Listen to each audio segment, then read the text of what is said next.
has joined today's session, and for anyone who is watching on the replay, we're absolutely delighted that you have one of the things that was striking when I was thinking about today's session is that I'm going to be and we're going to be reconnecting with people who we know, who we've spent time with. This is our alumni network, as it were. And if we didn't do the course with you, as in the case with Paula, then Paula has been involved with us through this program throughout. And so I'm absolutely delighted to be seeing you all again, as opposed to, sort of, we've been having these conversations leading up to this session with people who've expressed an interest, which has been amazing. Hi, Sophia, great to see you. So it's great to see you all again, familiar faces. And one of the things that we're delighted about is the opportunity to host this network.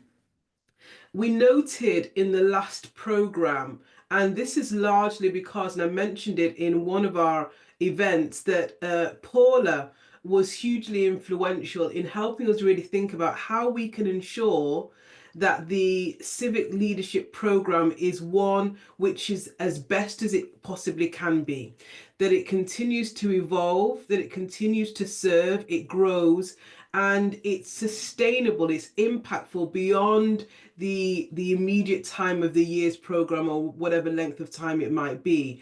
And so, Paula, you have been really influential in helping us with our own thinking based on your own experience from year one.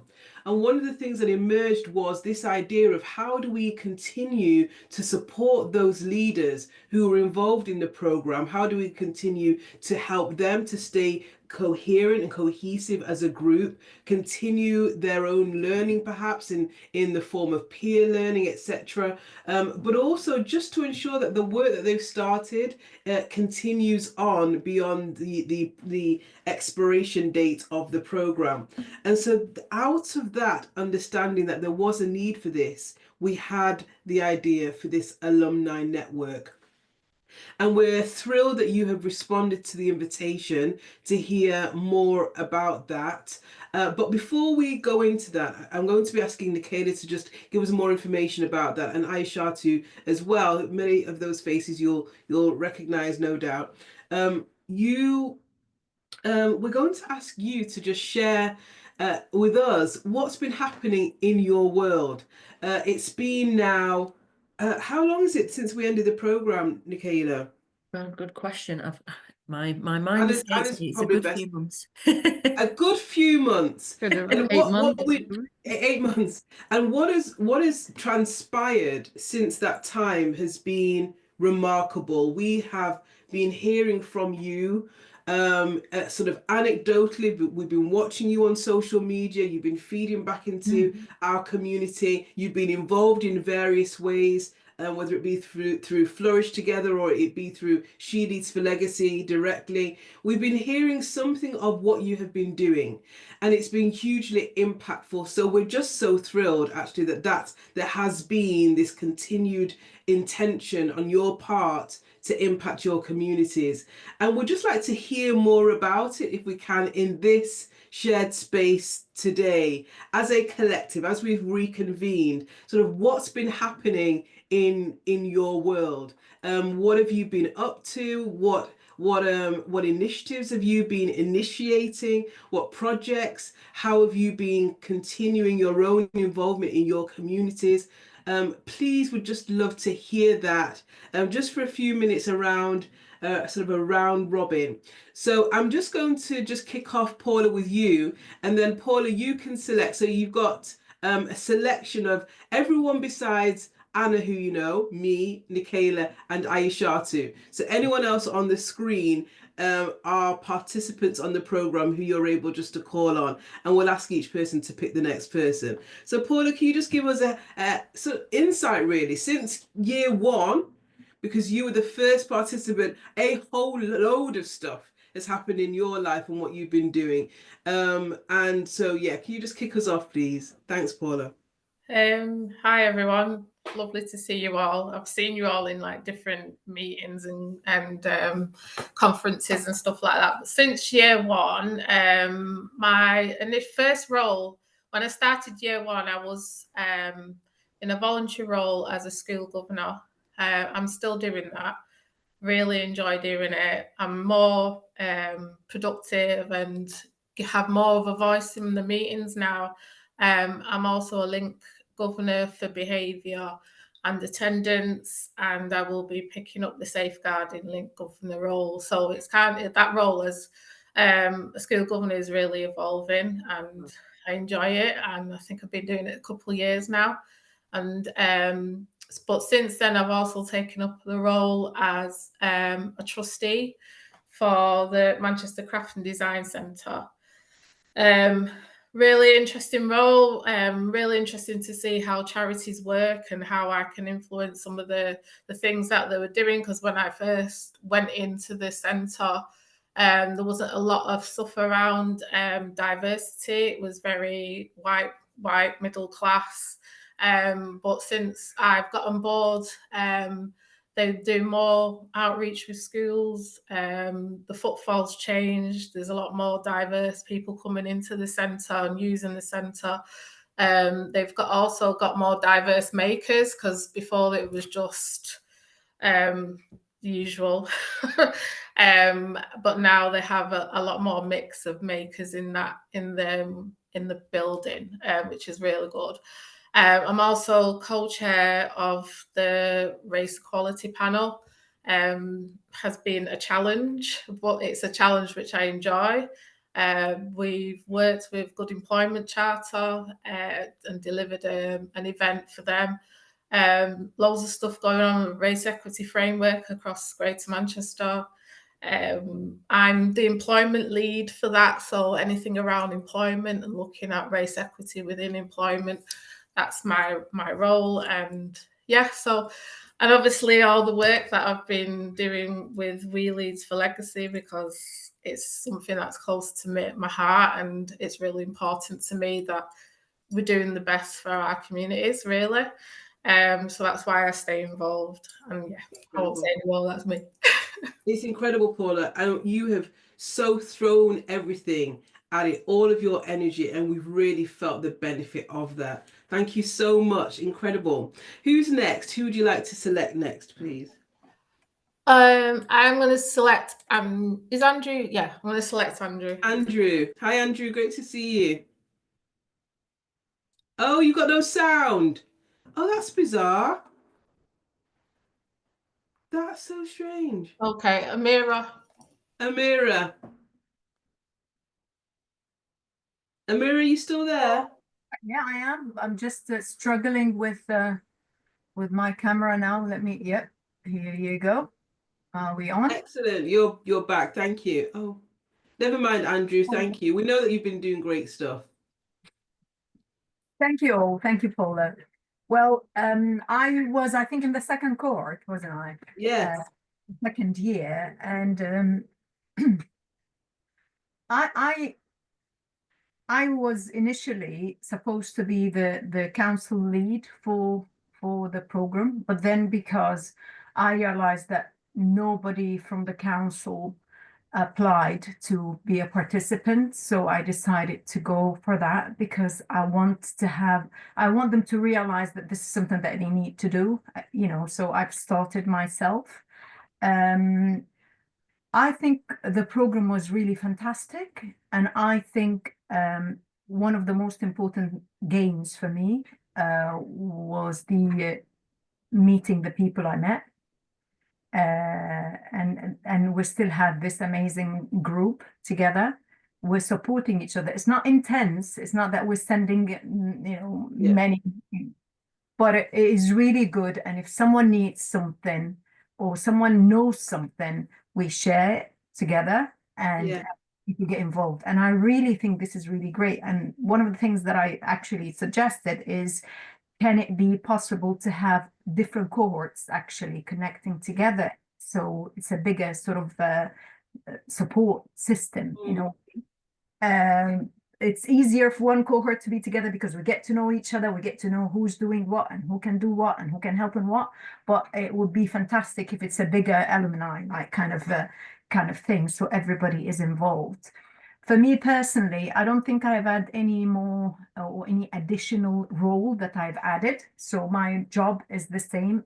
But to be fair, I've only joined March 2023. So I was new for that role. So it was, and I wanted to do something. I could have gone to a different role, but I wanted to sort of do something where I am at the moment. So I did not want to go anywhere further, but and also I was full on with my voluntary work. So I'm a steering committee member in Stand Up to Racism. I'm the chair for the Northwest Black Members Committee for Unison. I'm non-executive director and vice chair for Unlimited Potential, and I am a volunteer EDI consultant for British Egyptian Medical Association. It's like, and I'm a consultant as well for my own sort of work. So I really had no time to get any, put anything on my plate, and also a founder for credit union, the first Sharia compliant zero interest credit union. So I couldn't add any more, but what I managed to do, and this is because of maybe managing time, I managed to actually have create my own framework, which is called Conscious Unbiased, and I have the intellectual property for it now. And this is something that I'm trying now to apply for, to test with Rochdale Council, with public health there. And I'm trying to test it with another organization that is voluntary sector that is helping refugees. There is a talk about having it as to test it with the King's Fund internally, is a major thing for me. It's just, I believe that professional development in general is something that we need to aim to, not because we lack skills, because I hate that they always look at people from diverse background as if they lack skills. They don't lack skills, they lack opportunity. And sometimes pushing that sort of trying to find opportunities is not easy, and we need to sort of promote that. But Amira, thank you so much. And of course, it's not just about getting a new role. It's really about what work you're impacting, what spaces you're engaging with, and you clearly are doing that. So thank you so much for sharing. It's great to hear that update, and all the best with your new framework. Who are you nominating next, please? Shall I go back to Andrew, or Andrew? Still no joy? No, that's fine. Just share it in the chat, please, Andrew, if you can. That would be great. Just a short summary of what you've been up to. So we have either Sophia or Mariana, please. Sophia, maybe. Thank you, Sophia. Great. Hello, can you hear me? Yeah, I can hear you. Great stuff. Lovely to see everyone again. Good to see you. So I guess since doing the We for Legacy program, I think I have changed roles a little, and I've definitely leading on a little bit more, which is great. But I'm not like a trustee. I am like a supporting director though.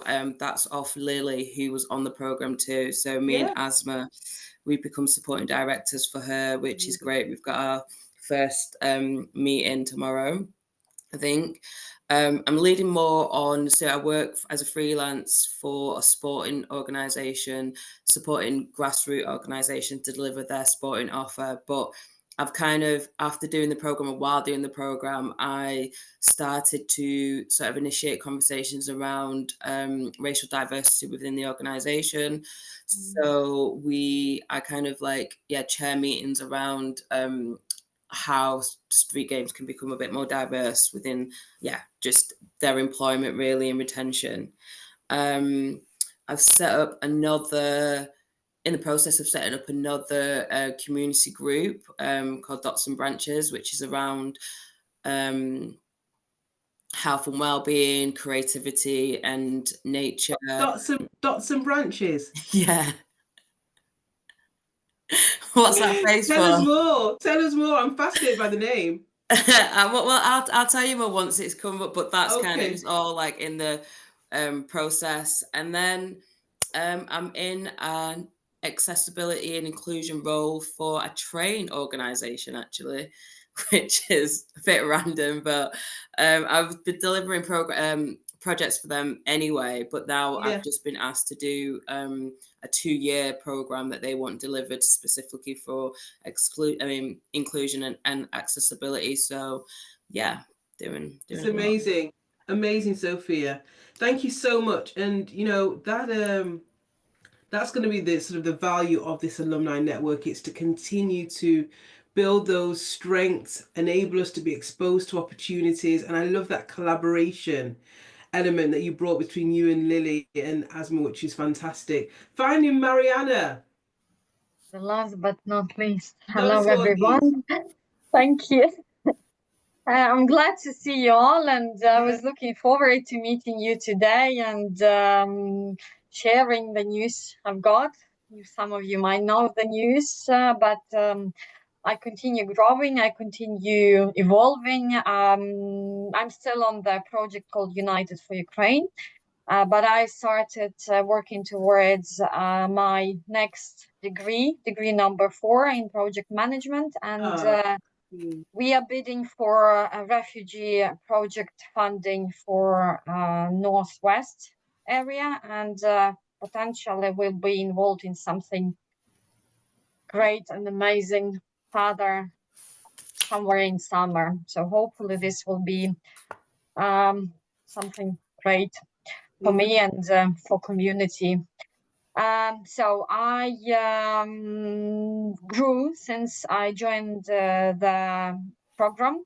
I'm happy that I managed to meet so many like-minded people like Sharon, Afia, Nikaila, Anna, Aishatu, and our amazing group. We are still in touch with the level of support, the level of buzzing friendship is really amazing, and where I felt belong on all the levels and in any kind of conversation and communication with anyone. I've got some more hats apart from being doing my main work. I'm a non-executive director for Flourish. I'm very proud of. Also, I'm a trustee of Sunflower Manchester, registered charity, Ukrainian one based in Manchester. I'm very actively involved in any community activities connected with Ukrainians and refugees in general. I'm growing as leader. I started applying for TEDx talks. Some of them were not very successful, but I'm still waiting for some more feedbacks and answers. So because I decided to grow as a leader and grow with my overseas skills, especially inspired by Sharon, thank you. And so life is interesting, life is blooming, even though there's still war in my country. I'm trying to be positive and trying to keep my sanity somehow together. Another thing I'm very proud of, I'm helping leaders to grow, because my ex-colleague, now she's an ex-colleague because she left the project, Oksana, was promoted to a different role.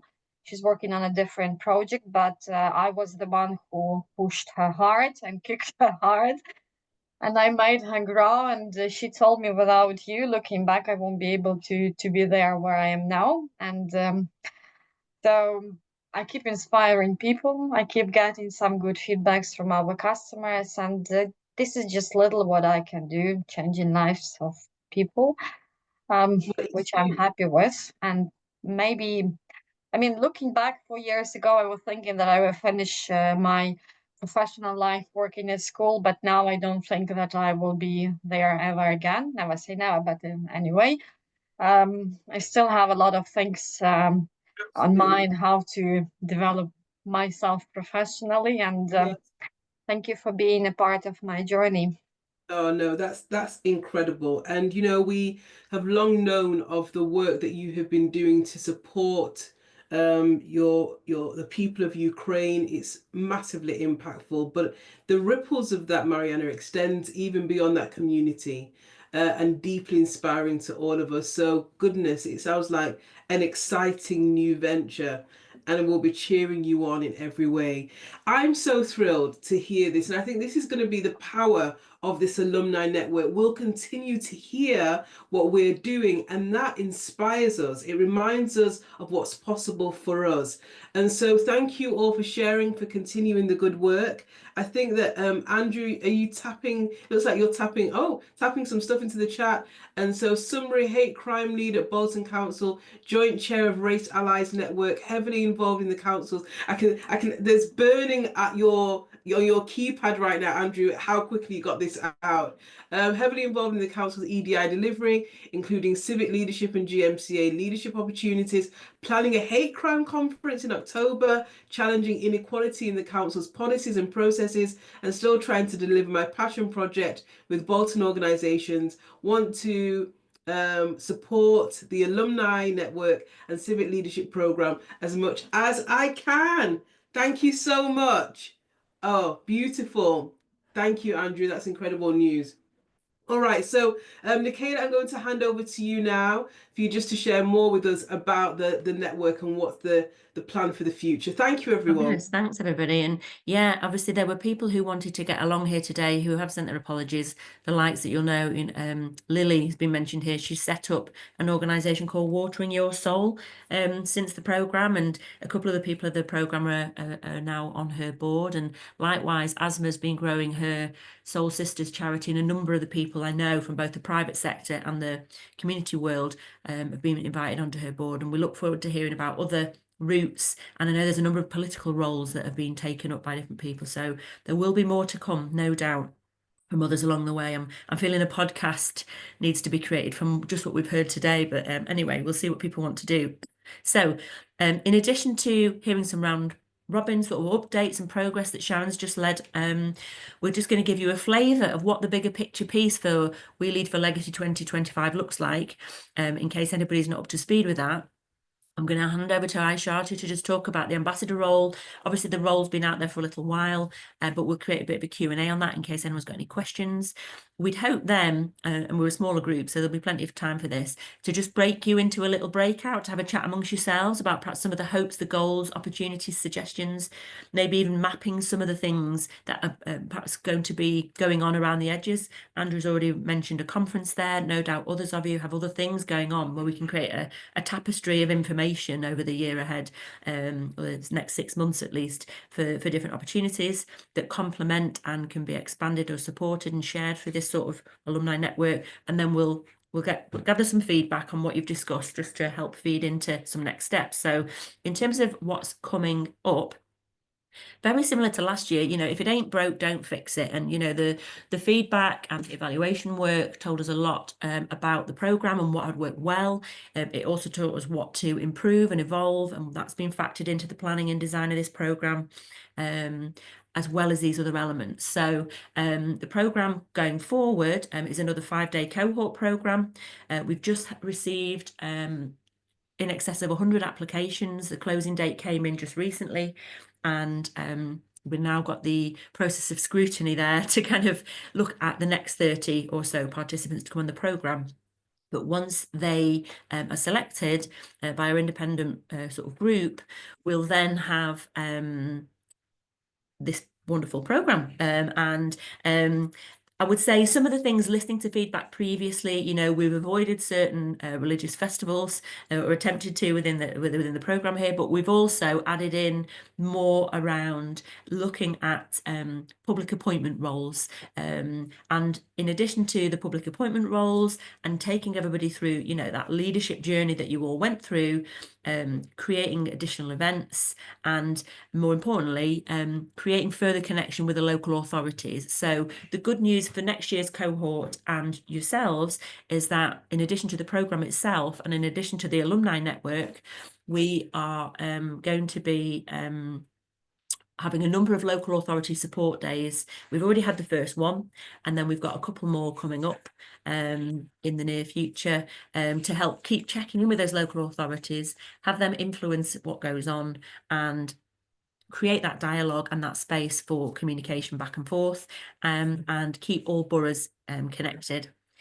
So then in a nutshell, you know, the program is there, the 5 days, the graduation, and then connecting into the alumni network, which I just wanted to move into. So Aishatu is going to talk more about, you know, the opportunity and take some questions in terms of the ambassador roles. But as Sharon has said, we felt it was very important, not least from, you know, hearing from the experiences of people like Paula and Kofo in the year before, seeing this almost family emerge of the people who during the programme in the last year, keeping that interconnected community together, keeping those leaders from racially marginalised backgrounds together to influence and raise awareness of a whole range of topics and themes, you know, whilst amplifying the impact of the programme, we felt was key to the future success. And we hope that, you know, having been selected to run the programme, continue running the programme, that we've got a 3 to 4 year runway ahead of us. You know, we've only got the pathway as far as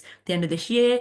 For starters, that we're confident that provided the programme runs well and the alumni network as an element of that adds real value and creates real difference to yourselves and the wider community, we hope that it's going to be here, you know, well into the future.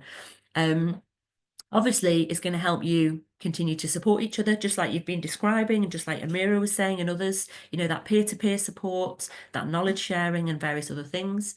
We hope that it's a way for you to keep pursuing wider public appointments. You might share your own experiences in a little bit more depth to mentor other people in your cohort year or in those years coming forward.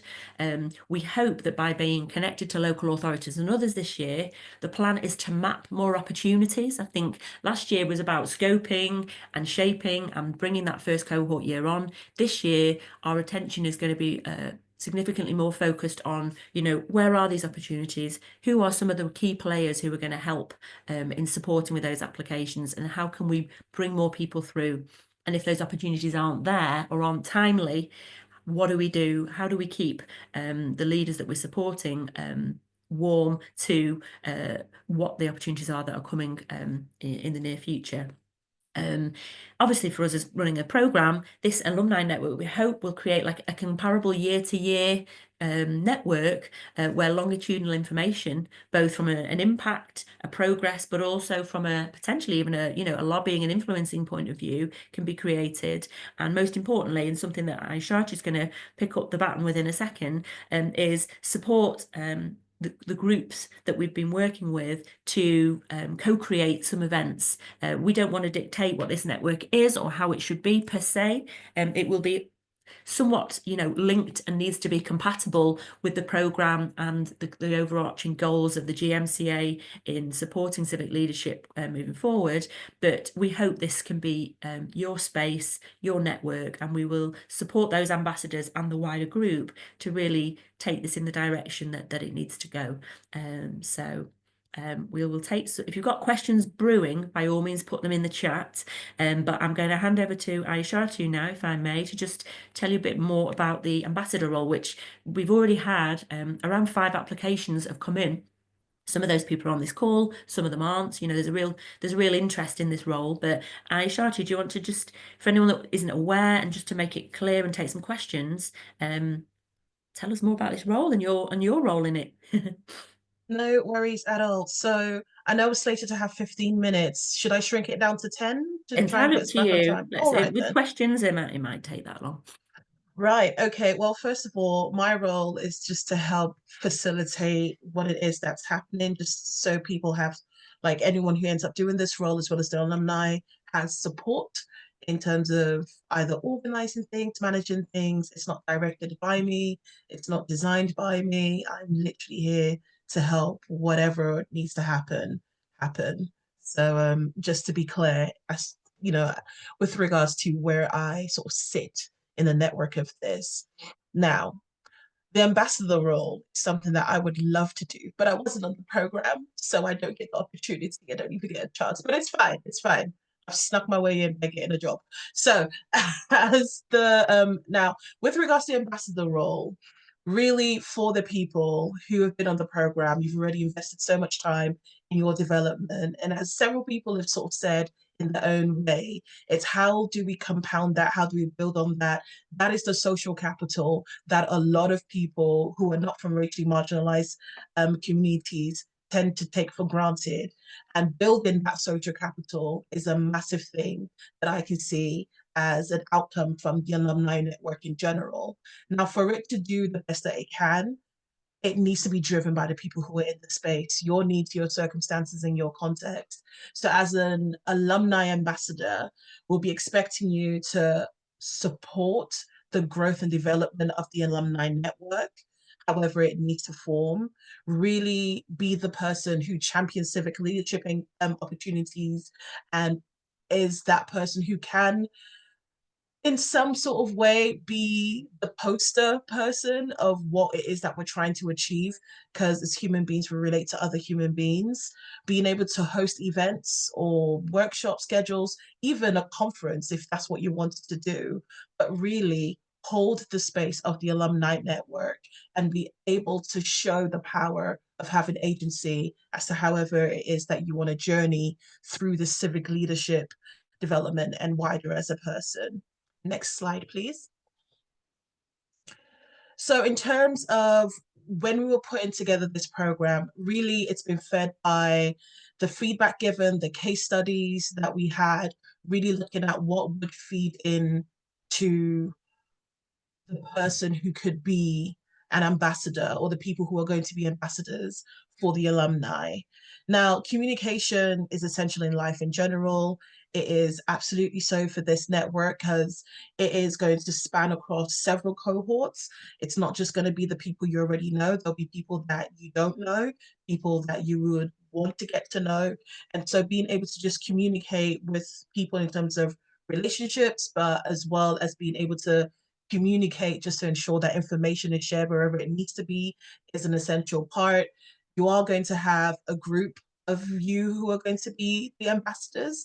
So working in the team, but being able to own whatever your skill set or whatever your strength, your superpower is as well, to make the most of the alumni network for everyone. Someone who really is looking for an opportunity to just grow in their work. So if you're just looking for an opportunity to actually develop, not to say that some people aren't, but sometimes you're in a place where you feel comfortable and you just want to make peace where you are, and that's great. But this opportunity is really for someone who's looking to just stretch themselves a bit further and do something that they haven't done before, because this role hasn't existed before. So you couldn't have done this role before.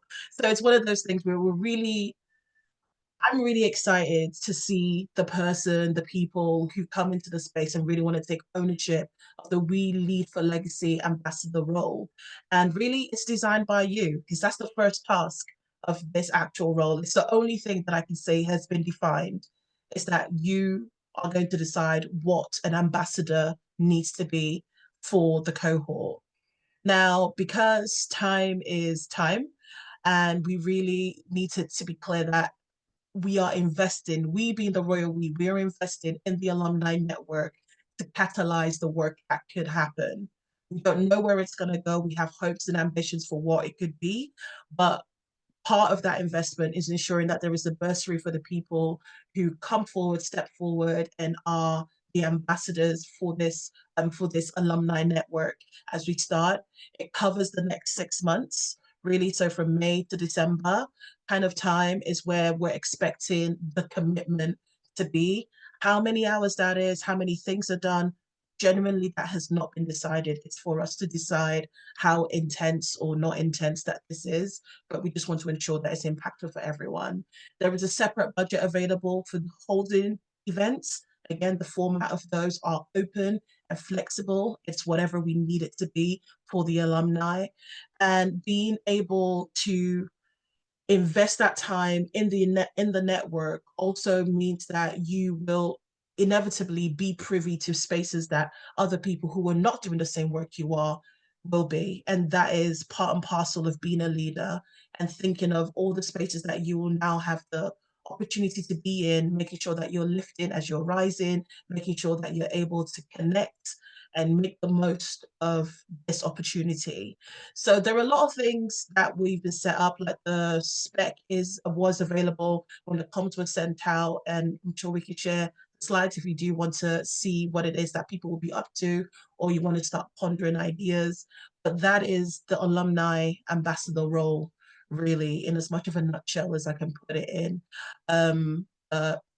We have got a bit of time left. There's only 6 days left to apply. So if you haven't, pretty, please send something in if it just seems like something that you'd be curious about, because it's just important that we're able to reach as many different people across the cohort as possible. And it's such a wonderful eclectic mix of leaders in the alumni as it stands. So it'll be great to have that represented in the group of people who are the ambassadors too. Any questions? Yes, Amira? You can stop sharing now, Michaela. One of the things that you said initially at the beginning that actually was a bit of a relief is that you're there to help, because maybe people do not actually apply because it's really busy. There's so many at the same time. We all have so many different hats. So, and we're keen to have this. For me, the fact that we have a program for people from diverse background for leadership is important. So that's why I pushed myself to actually go for it. But my question was, I was worried about help. Yeah. Because nobody else can help me. So that the fact that you said that, it's a bit of a relief. And I would like to know, maybe discuss with you, or you tell us exactly what kind of help that actually you can help us with. So you want to have an event or whatever. Yeah. So as it stands, my role as an associate for this is for me to be in a position to help as much as the alumni requires my help. There is a budget for events, and in that my time is also paid for. So that means that I can be available on events, should events be hosted, if there's going to be talks, if it's to help facilitate certain spaces, I can help that. But I think it's also important to give the context of the alumni network is being catalyzed by this process that we've got right now. It's to be something that can be self-sustaining, much like the network of people that have developed in the cohort with Mariana's and a whole setup where you're connecting, you're engaging, and being able to self-direct really as leaders for marginalized communities. So I've supported, for example, in helping gather in the way that we've ended up doing the call out for the associates, just supporting how that ended up looking like. So that's some of the practical things that I'm doing. But honestly, it really is up to what the needs of the cohort is. There is a limit as to how many hours I can do for things, but ultimately, it just depends on what the need ends up Am I being. right to jump in a second, Aisha? I just wanted to give a bit of wider context here. So ultimately, when we put the proposal together, and this has been designed in as an element and a need, the thinking initially is it's a trial year. I'll be honest and say we would have liked more budget to put to this element. The core focus of the program is the program itself, so the majority of the budget goes on, the new program cohort. This element here gives us a chance to run at least 3 smaller events and 1 or 2 larger events, where people within the cohort have got match funding, want to do something larger. Maybe the groups want to work together to scope for more resource. We're happy to support with that. I have already written a bid that sadly wasn't successful to try and bring more money into the table on this, because we're really determined and we're really passionate about this developing its own legs and being able to do more for you and with you, that you want in the future. Having listened to all of your ideas and the passions that you all have from the last program, we know there's going to want to be more capacity thrown at this than we may have in the first 6 months. But this really gives us an opportunity to set the tone, see who the initial ambassadors are to take this forward, and look at how we develop a model, really, a way of working that you can develop your own sort of terms of reference to some degree alongside, the We Lead for Legacy program, the GMCA, to try and give them some level of longevity to this, should that be required. We just think there's so much opportunity and innovation through your own diverse ways of working. We know that there's so much more we'd love to cover in this program, but it's around the periphery, and the network here can enable more of that to take place.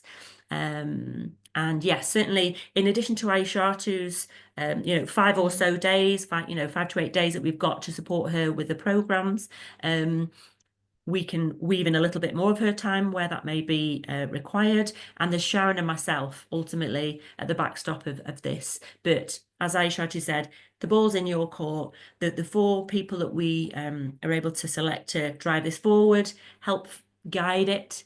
But we hope that, all 30 or so people from the programme last year will want to play their part, whatever that looks like. And even if somebody's not an ambassador, in the kind of the 4 people, you're all ambassadors to some degree in terms of what you want to do, where you want to take this, and some of the wide opportunities that might be out there. So I'll pause there because there might be other questions. I know Paula had a hand up and Andrew's put a question in the chat. I can refer to that later. Paula? Yeah, I had my hand up because one of the questions was how many ambassadors are you looking for, but you just answered it, Nicola, so it's okay. Because you said 4. And also what Amira was saying about the support, which I think is going to be really important. We've already answered that question. So then I'm just thinking, like, it's going to be a pilot for a year. So say if one of the 4 is unable to do it, what is kind of the succession planning, or what the thoughts around that? Or how do we go out and get another ambassador in? I'm just thinking long term. We've not thought that far, if I'm honest. Yeah. But I do think we're selecting people with a commitment to be there. And granted, life kicks in, and we'll watch that as it rolls. But because I know life happens, and situations what happens now can change whenever. But it's just in terms of long term, I think this is something that's really important and should be carried on. So I don't know whether underneath, like the Greater Manchester Race Quality Panel, whether that can be linked in terms of something that's carried on in terms of funding or whatever. But I'm just thinking. I think it's really important to have the context of it's new, it's something that's been developed, and we've deliberately left it loose so those conversations can happen, and the network is designed in a way that those considerations are there. So part of what the ambassador's role would be, okay, what does the ambassador do?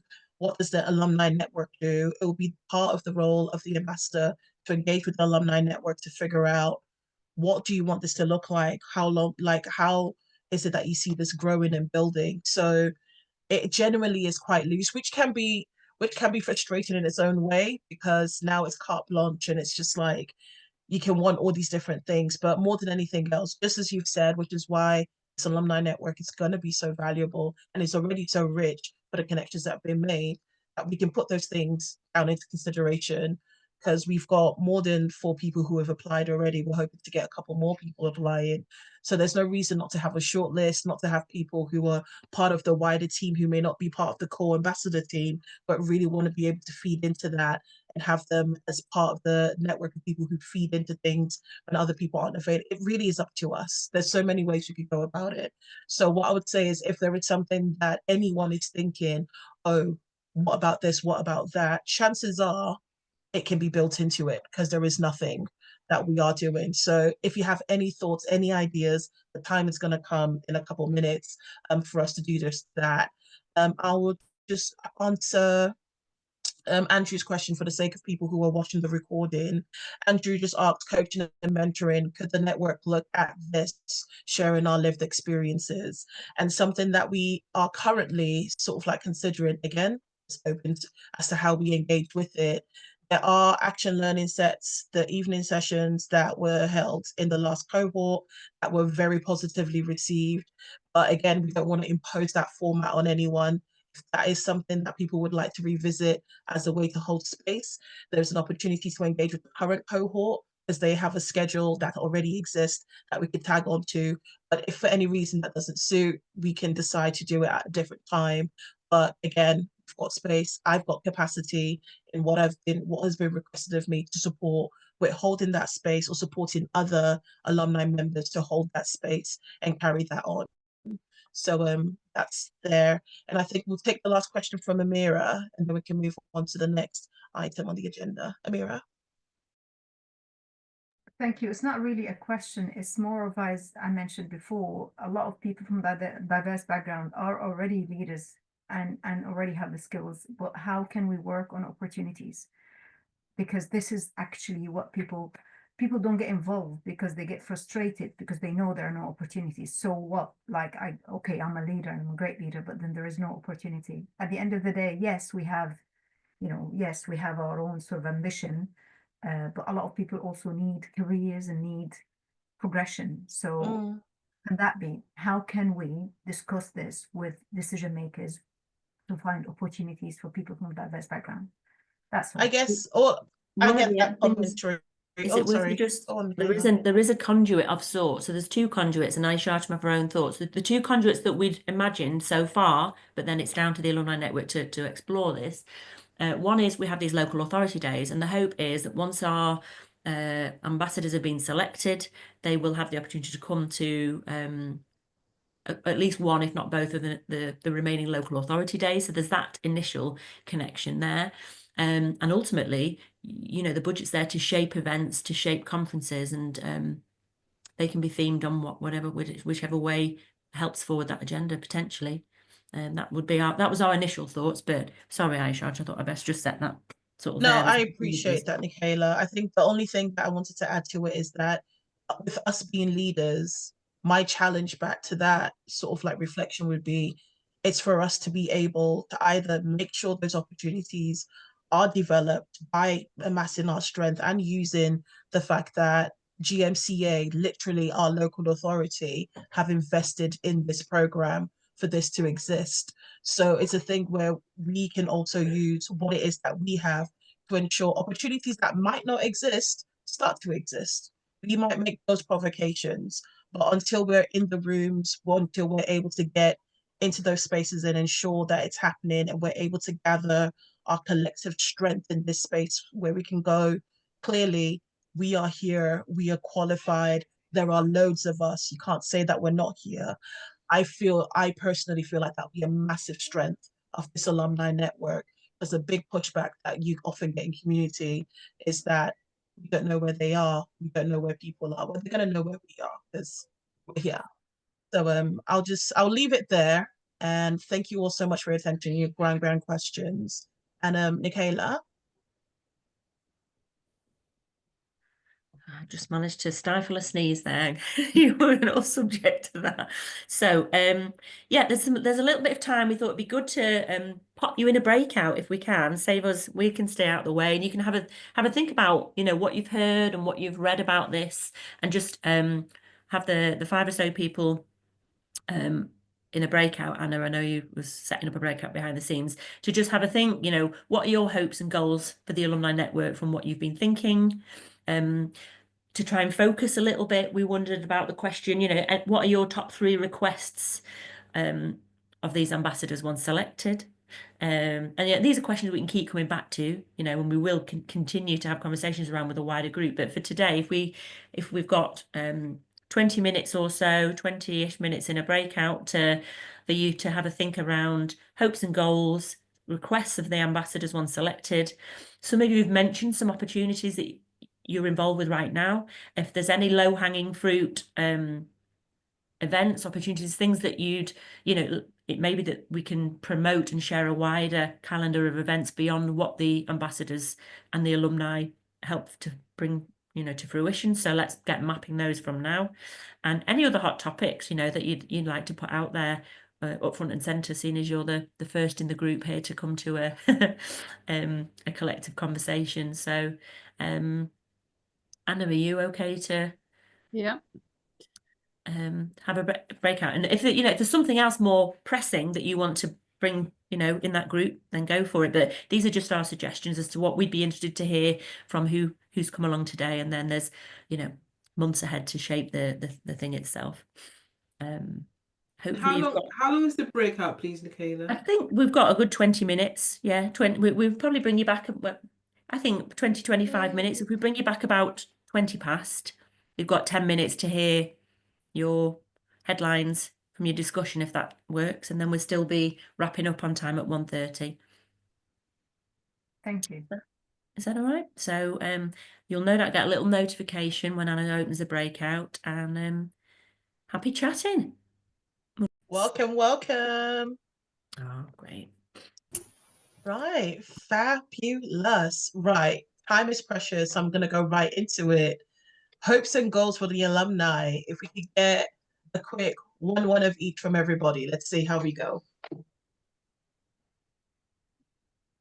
If nobody's starting, I can start. I think we had a really rich discussion about different things, and I think it's expected because it's the first meeting to discuss this, so it is expected to have some huge discussions about mainly opportunities and about there was a discussion about fearing that in the future, if we look back, that's from me, that we find it actually it's a tick box exercise because there's no opportunity. I know intentionally now, nobody means that. We're doing our best.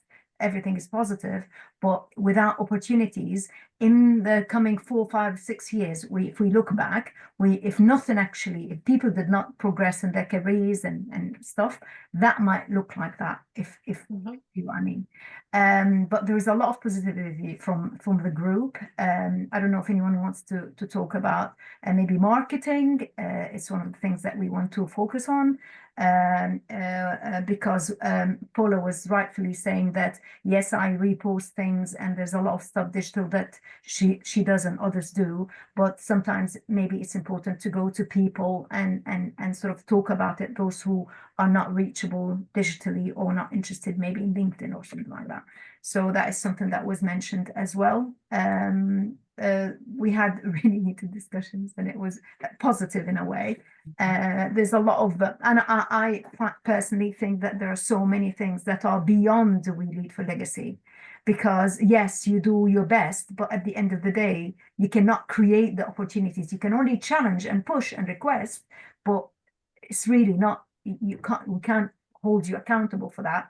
So maybe GMCA be pushed more. Yes, they have good intentions, they have funding for programs, but why don't we do like UN or whatever, World Bank or whatever, and actually when we see that all directors are white males or white females or whatever, why don't we say, okay, we need to have this percentage of directors from a diverse background as long as they have the skills? Why can't we actually assert that?